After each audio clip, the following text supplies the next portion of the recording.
I'm going to show you the British formal way to eat a croissant. I'm going to tell you something a little bit shocking.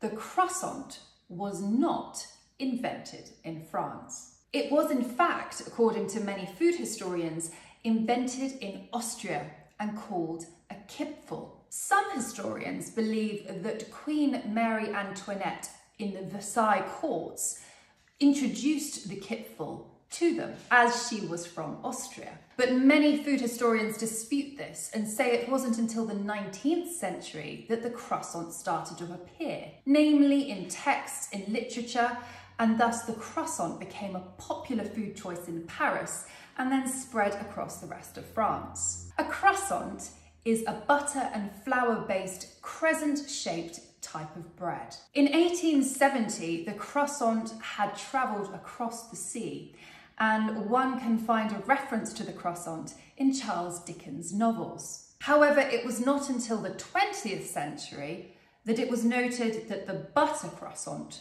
was finally born. I'm going to show you how to eat the croissant. To eat the croissant, you treat it as you would a side plate with bread on.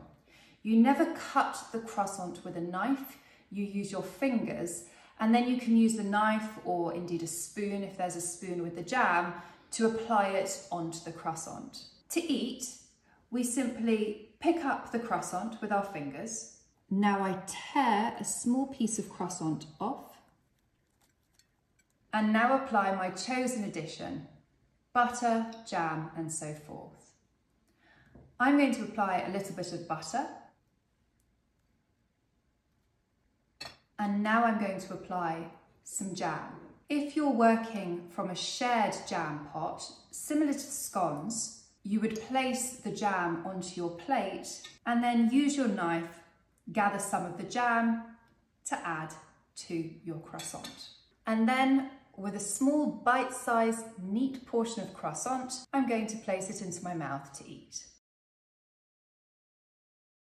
The French can be a little bit funny about adding butter because the croissant itself is, of course, a butter-enriched pastry. I personally love a little bit of butter, a little bit of strawberry jam onto my croissant.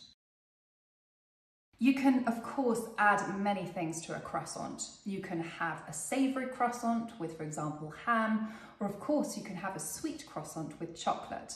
Everyone's tastes are different when it comes to eating a croissant. I like to pair with my croissant a nice cup of coffee or English breakfast tea. What do you like to add to your croissant when you eat them?